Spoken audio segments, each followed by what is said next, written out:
Hello everyone, this is V.A. Gudiadi and nandito naman po tayo sa One Day, One Question.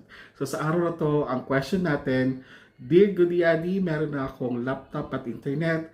Ready na ba ako mag-apply bilang isang virtual assistant?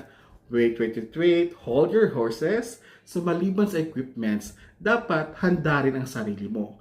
Paano nga ba ihanda ang sarili mo bago ka mag-apply bilang isang virtual assistant? Unang-una, dapat meron kang self-discipline. Dahil sa virtual assistant, wala kang kasama dito. Mag-isa ka lang. Wala kang boss, wala kang coworker, walang HR para sabihan ka na meron ka nakalimutan o nakaligtaan sa trabaho mo. Pangalawa, time management.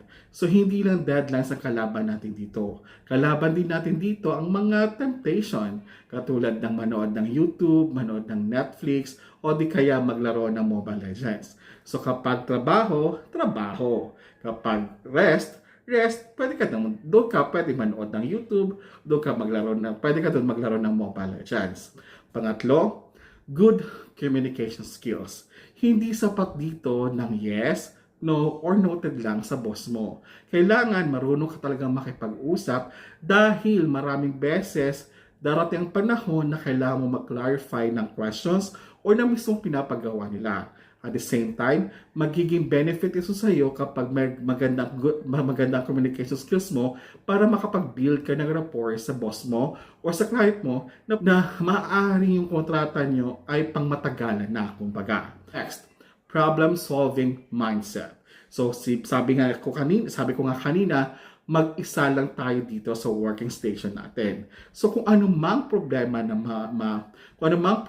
maharap mo, katulad ng biglang nawalang internet or biglang namatay ang ilaw, dapat marunong ka mag-solve kung paano ka ba makapag-online para masabihan mo ang mga kasama mo or mismong boss mo.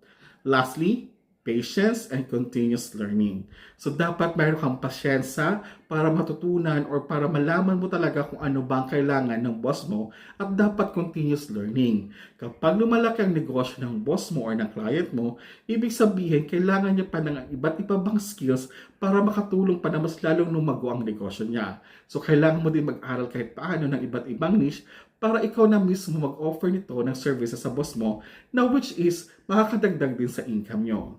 So kung handa na ang sarili mo, meron ka ng internet at may laptop ka na, ayan, ready ka na para mag-apply bilang virtual assistant.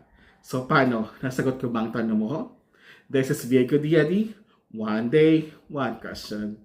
See ya!